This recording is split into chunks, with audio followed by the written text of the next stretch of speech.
Hey, it's Farm Girl. Welcome to Talk Farm to Me's Straight Talk series. This is episode 4. We've already talked bison and about being a conscious carnivore. We've talked justice for black farmers and about food deserts.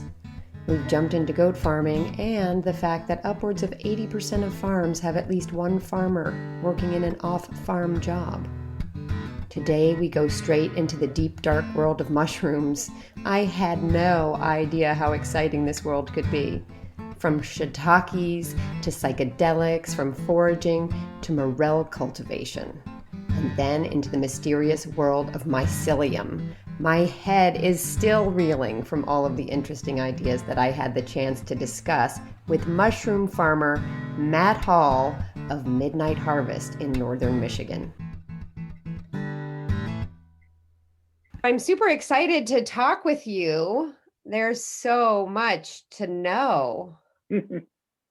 And I was coming up with really awesome questions to ask you. And then I did a little research and I was like, well, that's a myth. So let's start there. Let's start with mushroom myths because Okay.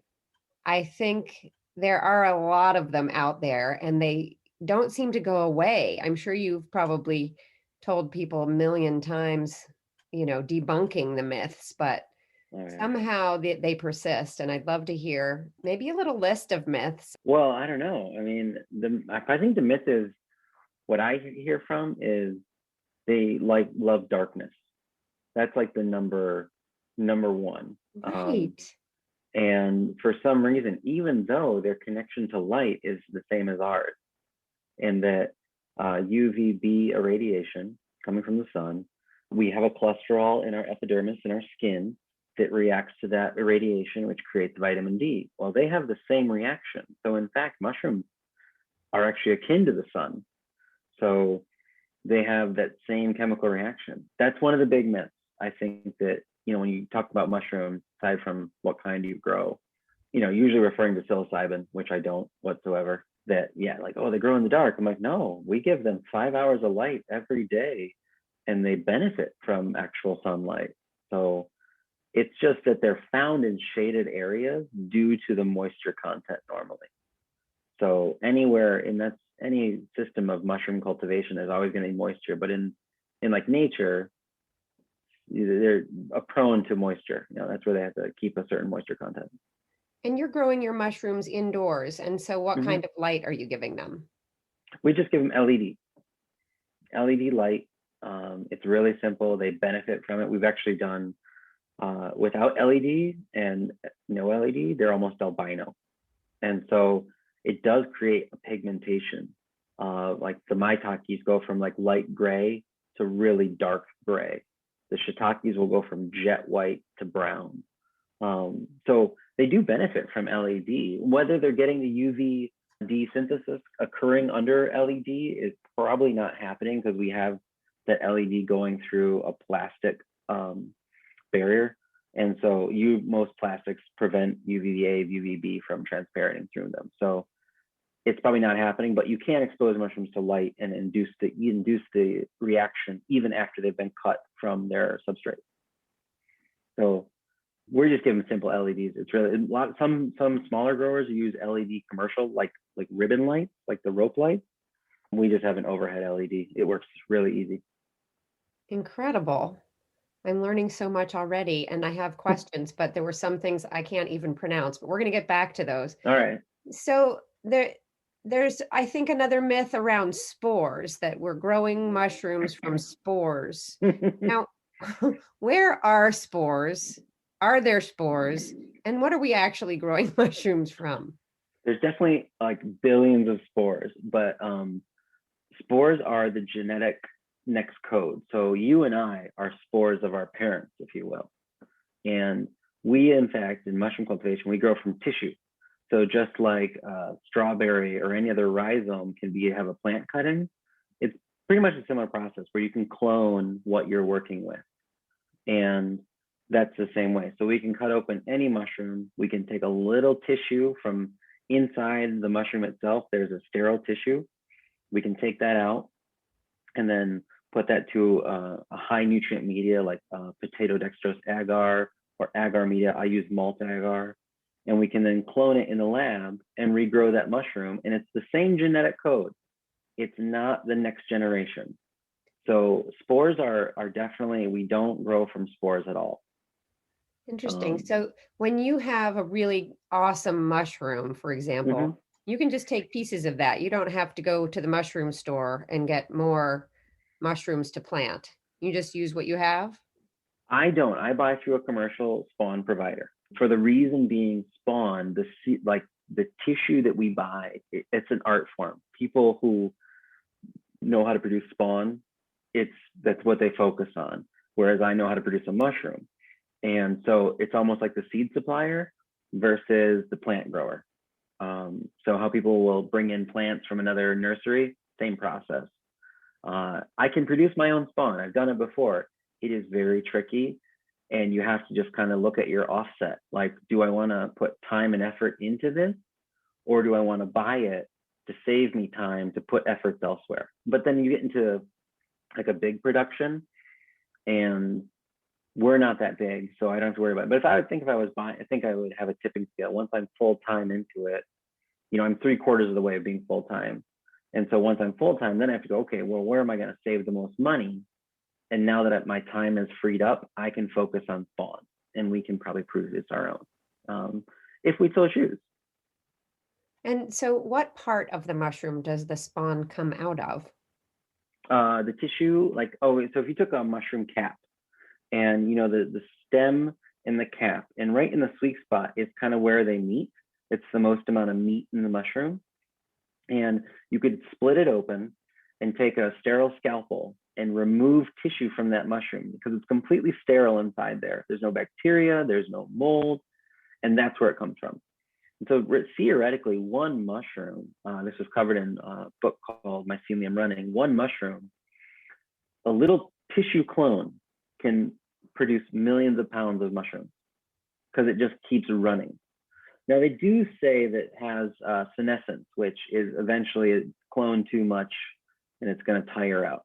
So a lot of producers will have what's called second generation or first generation master spawn, where it's the closest to the mushroom clone as possible. They're not giving you something like a seventh generation spawn where it could be very tired out. The goal is to continually feed it something different, because if you keep feeding it the same thing, it will tire, as they say. But I've never gotten to that point, so I don't know the actual results from taking it to a seventh generation. Right now, with like certain mushrooms like the morel, we can take it across. I've had the same strain in the lab for 3 years, and that strain from Penn State. And so imagine having like a strawberry, and you've kept it alive for 3 years indoors, and it's just as strong as it was the day you got it. So it's really nice. And when you say in the lab, what do you mean? So the kind of mushroom growing that like gourmet mushrooms like shiitake, maitake, lion's mane, oyster reishi, that kind of gourmet category, we all require a lab because we require sterile technique. Whereas white button portobello, that's a pasteurization technique. And it's not to say that like the spawn that they have is very clean, but their process is not clean at all. And so they spawn out on large beds of substrate, and the mushroom runs through the substrate, and then it produces white button portobello. And usually that substrate is pasteurized cow manure or pasteurized horse manure.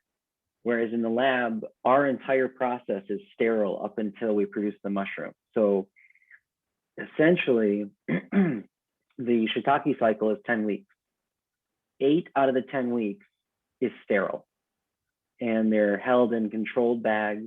All of my bags have a 0.2 micron filtration, and a spore, like a mold spore, is like 1 micron. And so we all have flow hoods that we work in front of, like I just worked in front of today, that we turn the flow hood on, and the flow hood's now producing 0.3 micron filtrated air, which is extremely, like HEPA filter, 99.97, and some get to 99.99.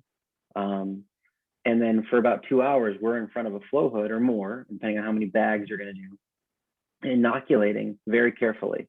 Eventually it's muscle memory. So just like playing a guitar, I mean, half the time I'm listening to a podcast, which I listen to some of yours, they're wonderful. I caught up or music, and you're just in the flow, but you're an entirely sterile flow. There's gloves on, there's alcohol out, there's a process. And if I even if my shirt were to nick the bag, I have to mark that bag knowing like I overstepped the sterile flow hood area. So, and there's a chance that if a mold spore got in there, you're done with.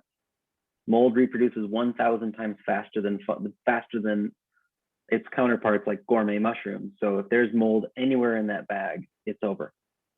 They just can't compete with mold. Is that it? It can't compete with mold at all, because mold will reproduce and reproduce and reproduce way faster than mycelium can run.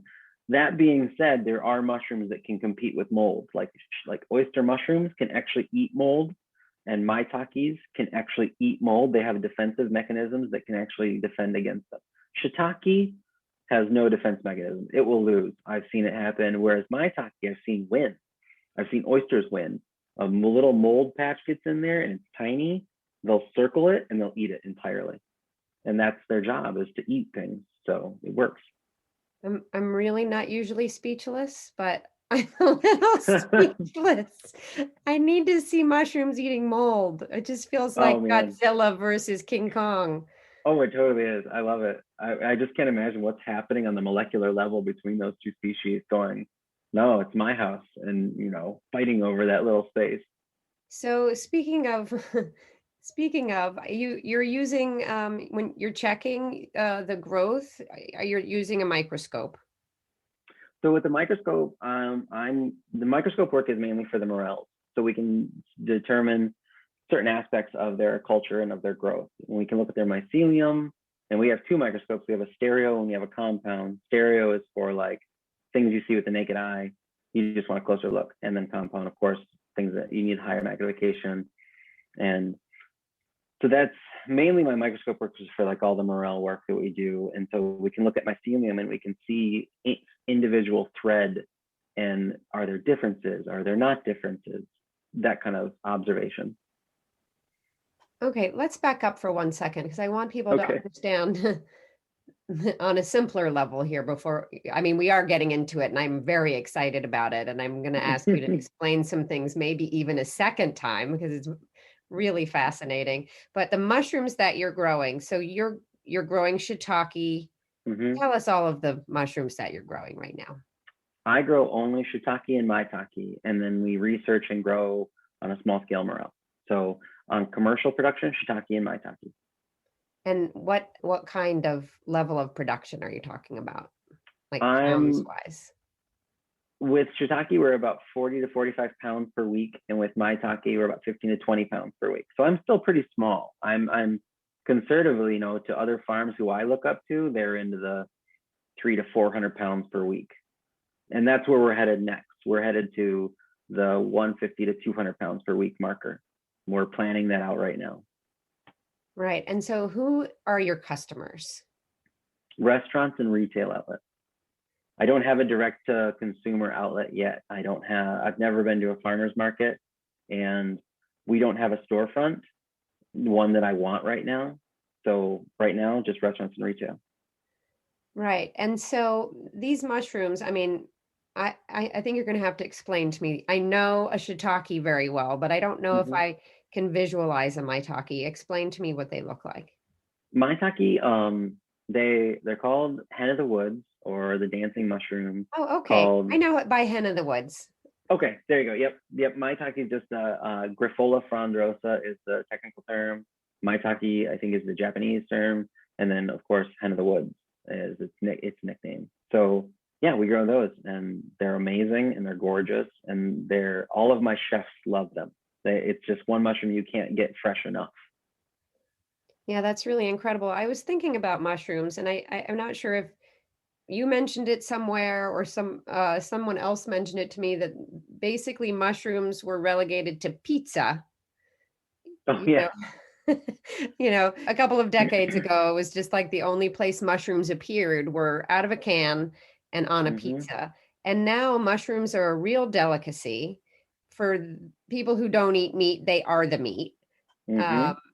So, yeah, I'm just very curious. I do see mushrooms at farmers markets, and some of them really freak me out. I mean, they're, really interesting shapes. What is kind of the king or queen of mushrooms? I would say, I mean, the original king would be white button portobello, but the up and coming and surpassing is certainly gourmet. And when you get into the gourmet category, that's shiitake. Um, and I think so for the reason of if you look at other mushrooms like lion's mane, maitake, oyster, they're all actually clumping mushrooms. They all come from usually one fruiting body. And so it makes it very intimidating. Whereas shiitake is very tasty and it's very much like white button portobello. There's a single cap and a single stalk. And it makes it similar to work with and cook with. Whereas if you're breaking down a lion's mane or you're breaking down a maitake, it seems kind of daunting to cook with. It's how do you cook it? And so familiarity, I think, is one of the leading reasons shiitake has taken hold. The other mushrooms are tasty, but there's a learning curve to how you're going to use it. Not to mention, it's a mushroom. You've never seen this thing. Like lion's mane looks like coral. Shiitake doesn't cook even in the pan. We roast ours before we cook it in the pan. So it makes it difficult, I think, for consumers. Whereas, shiitake, oh, I know what to do with that. It's got a cap and a stalk. We're good. I love the idea that a mushroom could be intimidating, but I definitely see what you're thinking about. I have a tangent, and I remember a story from when I was a kid, like don't eat mushrooms and that you find in the woods. They could be poisonous or what have you. And then I think there was some sort of crazy story about the red cap mushroom and some spaghetti sauce, and the whole family died. These are terrible stories, right? Oh, yeah. And foraging. Are you I mean, two things. One, are you a forager at all? And I'm just curious about how legends like that maybe come out of some tragedy, how they affect the world of mushrooms, especially from a culinary or retail sales perspective. They're luckily for like the retailers and the chefs know what they're buying. So that's awesome. I would say the individual consumer, when I've been a bartender for 20 years, so I still get the mushroom questions because everyone knows what I do.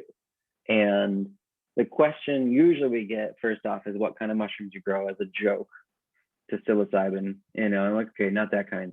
And they go, can you grow morels? I go, well, if I could, I wouldn't tell you. And then typically, with mushrooms and being outdoors and foraging, I'm not a certified forager. I can pick out mushrooms here and there.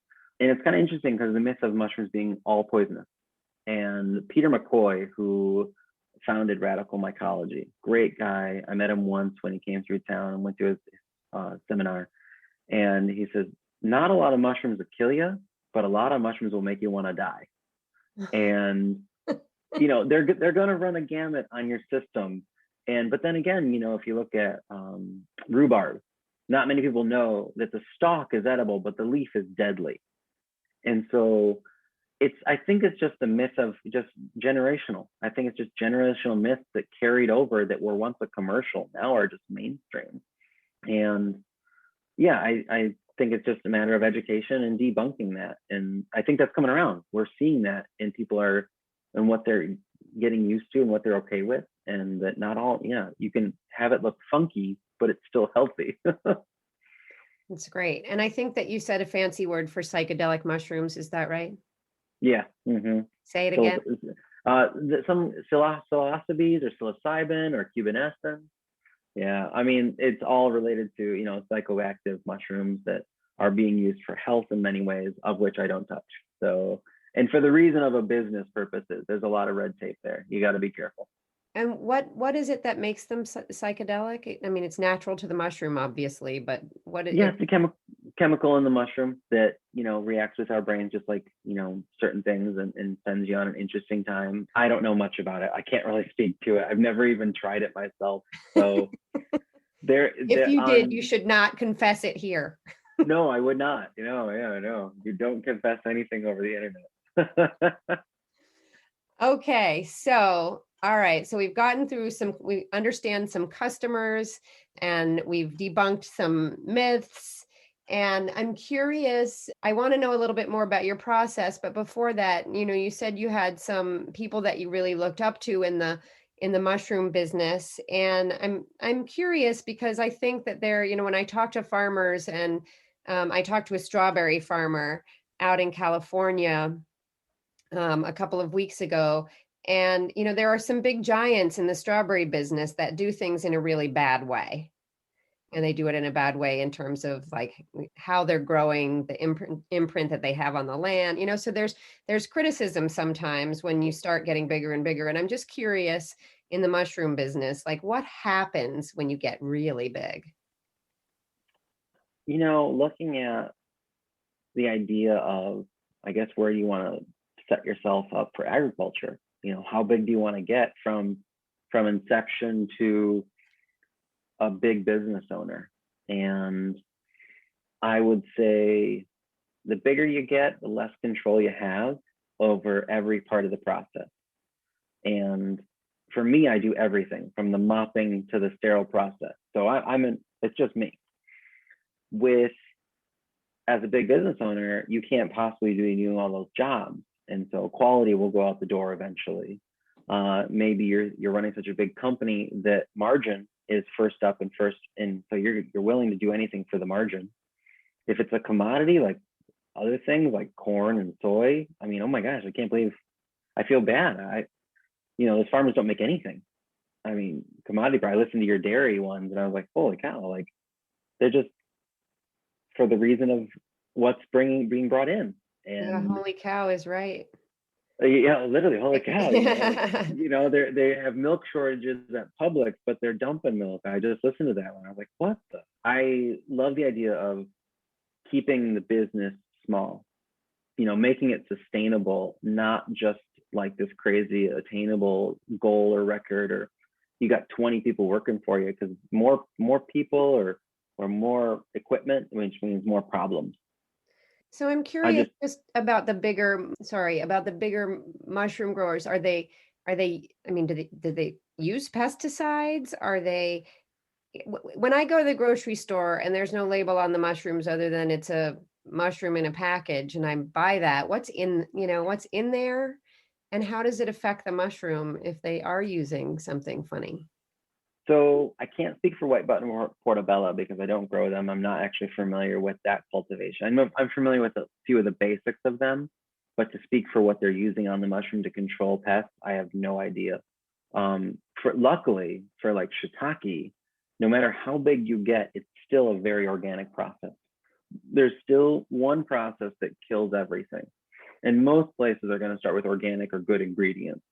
But a lot of the times when you get into monoculturing, and you get bigger and bigger and bigger, you have bigger and bigger problems.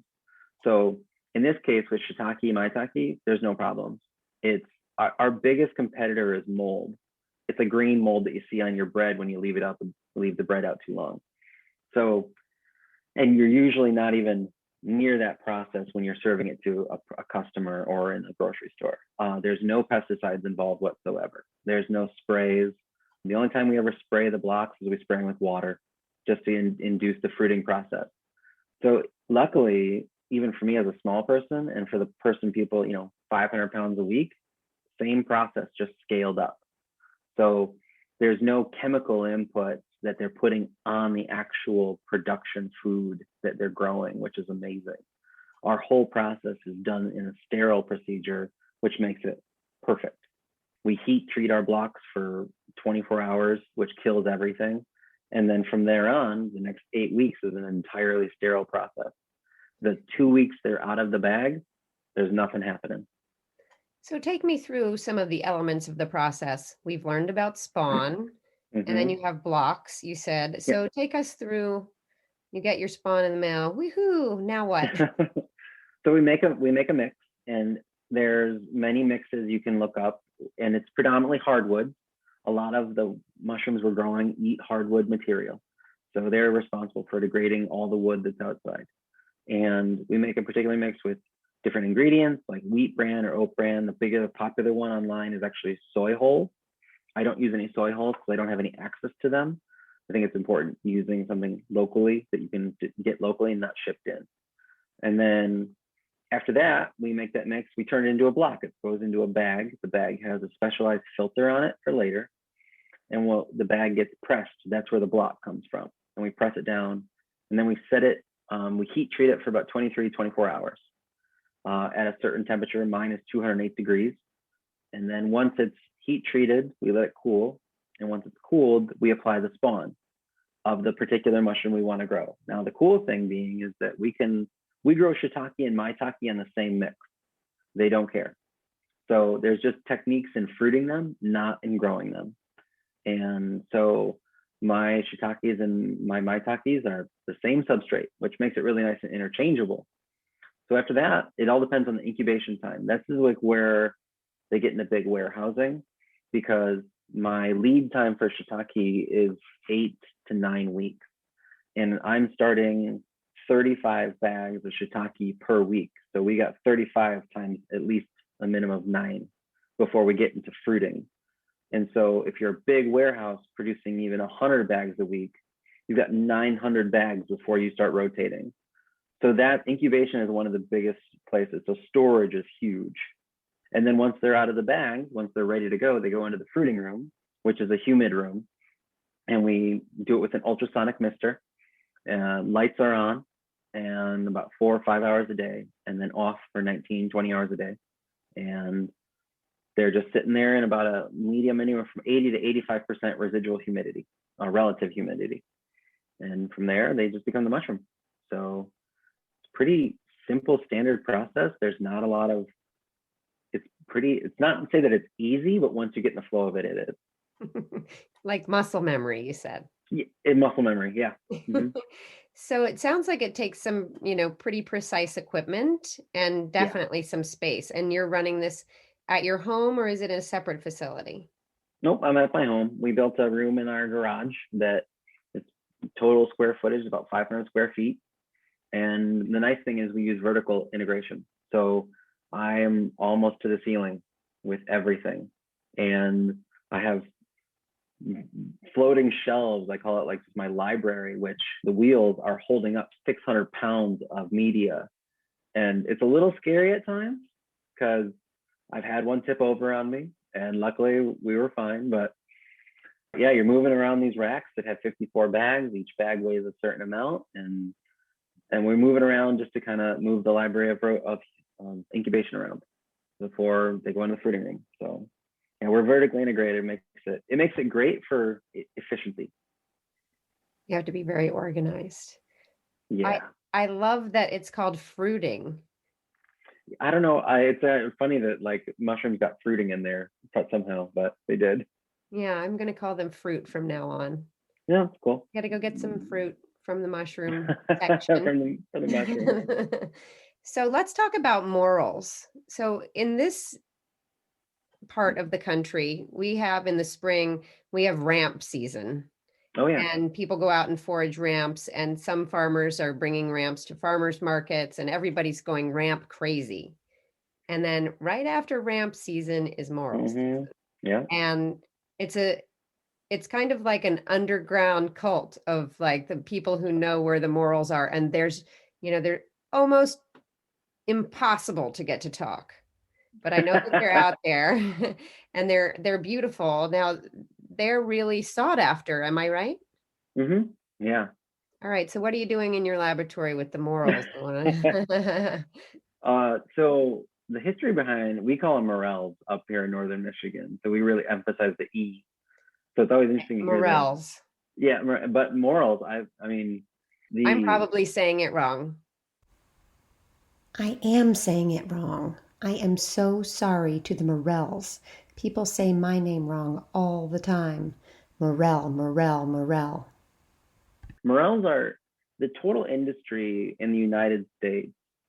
In the Michigan alone would be crazy. Being that springtime mushroom that everyone goes and searches for and has their spot, and it's always elusive. The total industry in the United States is actually hard to gauge.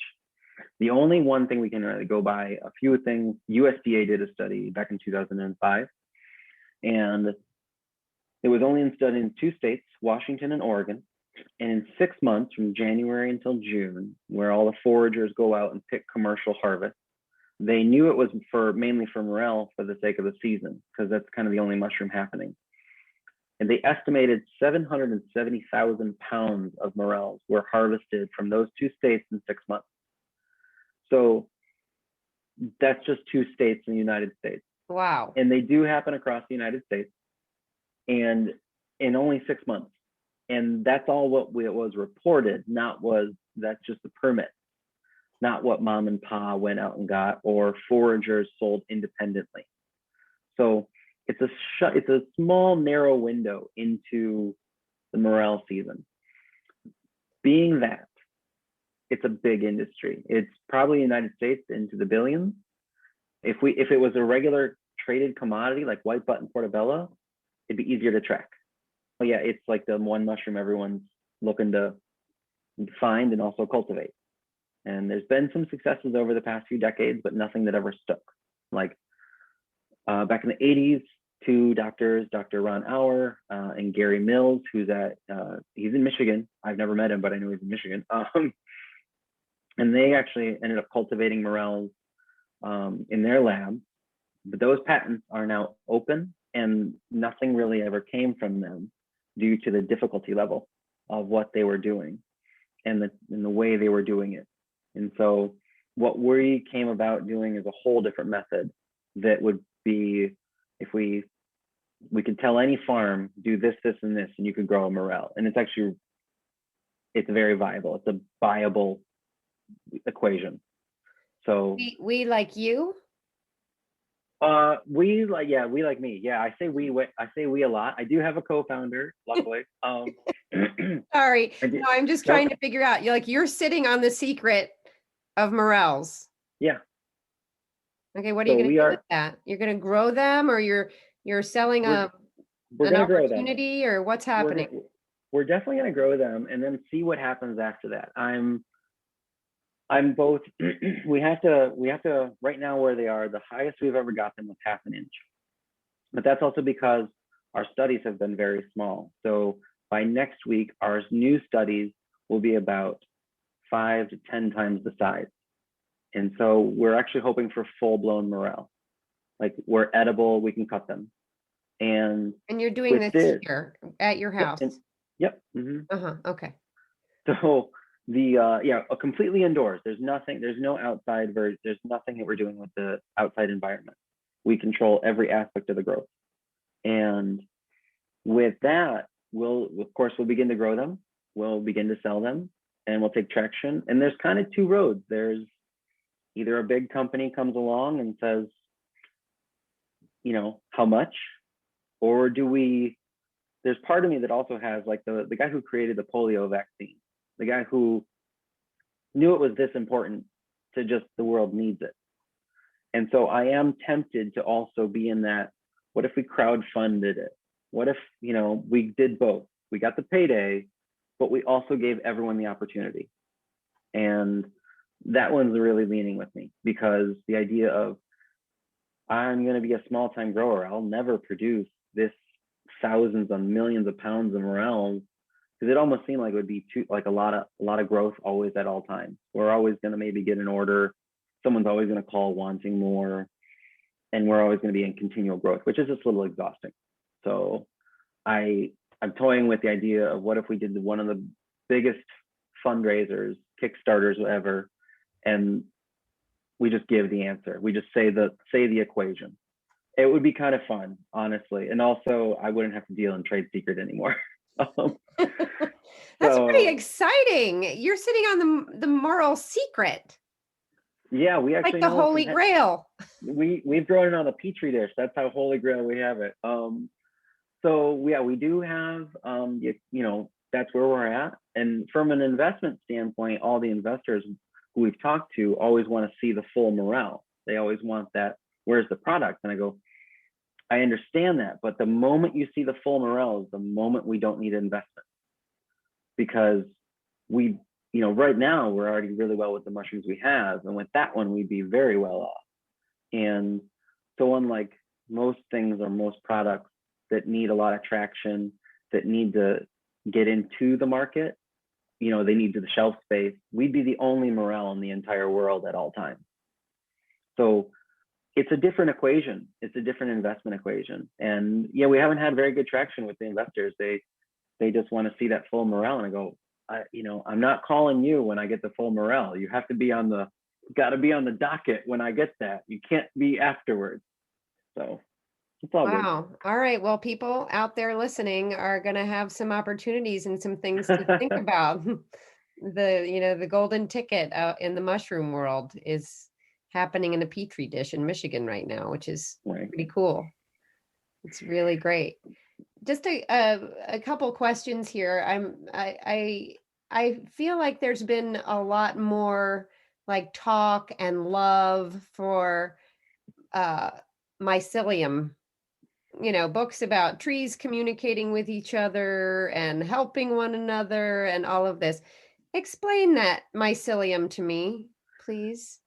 So mycelium, yeah, is everything but the mushroom. So when we see the mushroom, that's the fruiting body. That's the tomato, basically. When the mycelium would be considered the stalk, the leaves around the stalk, and the roots below the stalk. And so the body itself that does all the operations is below the ground, and it's capable of some amazing things. And so the whole trend with trees communicating, I'm sure it happens. And it all depends on what passion project you want to get into. Paul Stamets, wonderful mycologist from the Pacific Northwest, he's got his mission with the bees right now, that there's a trade-off between mycelium and bees, and there's a medicine that they're gathering from it. And that's his passion. He's done really well for himself, so now he's pursuing it. The cool thing about mycelium is that that's also the site of degradation. So when a mushroom is eating, it's sending out digestive enzymes into the environment around it for whatever it comes up with. And if it's like a soil-borne or a wood-borne, it's going to secrete an enzyme. The enzyme will break or unlock the code to whatever polymer they're reaching. And then they digest it into simple atomic chemicals, or atomic, like nitrogen, carbon, sulfites. Well, the cool thing for me, my passion project after morel, post morel, is they were found a mold in India digesting PET, digesting hard plastic. And it's a black mold, not one we really want to work with indoors, but certainly one we can play with outside and in not too many. And they found a mushroom in the Brazilian rainforest. I think this is where it came from, but they studied it in the Netherlands. And when they treated soft plastic with UV irradiation, it was actually able to eat the plastic, and then the researchers ate the mushroom because it was edible. And nothing happens because the mushroom completely breaks down the polymers that we bound, and it says, okay, I know what to do with this. So my passion project with mycelium after this is to discover a way that we could put mushrooms to work for the waste we occur in this world. And I think there's a way, just a matter of how far that rabbit hole do you want to go down. But is it worth it? Because to me, it is. Yeah, go down that rabbit hole, Matt. Yeah. Do it. Is there a chance that we could figure out a mushroom that set it in the right environment, and you could inoculate landfills with it, and it eventually will turn the landfills into something better than just trash in land? Because nothing's happening there. It's all anaerobic. There's no oxygen.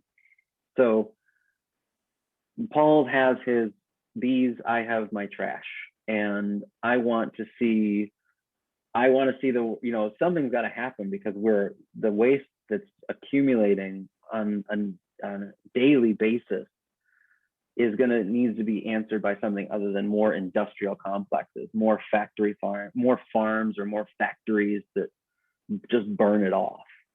So yeah, from the exit or from the money we get from the morel products, eventually we'd immediately go into studying plastic degradation using mycelium. And there's a strong chance. We've already got 2 examples that happen naturally, that I think that through more research, there's a really strong chance we find a mushroom that has the capability of digesting PET in 24 hours.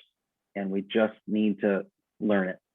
So that would be and mycelium is amazing because it can do this. It just how else, what other agriculture do we have that we can use to our benefits? And that's where penicillin came from. Penicillin, is from a mold. And so a lot of our medicines come from mold. So there's no end in sight with what you can do with mycelium or with, fungi in general. I hope you love talking with mushroom farmer Matt Hall as much as I did. Now you know about mushroom myths and substrate, fruiting, that maitake are the hen of the woods, that some mushrooms are intimidating, that Matt might have the secret sauce for growing morels. You could invest. And that he is planning to save the planet with mycelium. I will bet you $100 that you did not think you would learn everything you did here today, or that you could be so excited about mushrooms. I sure didn't. If you loved it, let me know. Write a review on Apple Podcasts for all the world to see, and tell your friends to listen. You can follow me, your host, on Instagram at xoxofarmgirl, and find more information about this episode, including show notes and a full transcript at talkfarmtome.com. Stay tuned for a new episode of Straight Talk, where we will talk about Bill Gates' land grab with Georgia farmer Will Harris. And there's more. A new episode of the Deep Dive series on dairy comes out next week, and we will meet humane chicken farmer Francesca Duval of Alchemist Farm, live on Instagram for 5 Live. Find showtimes and announcements on XOXO Farm Girl on Instagram. Talk farm with you soon.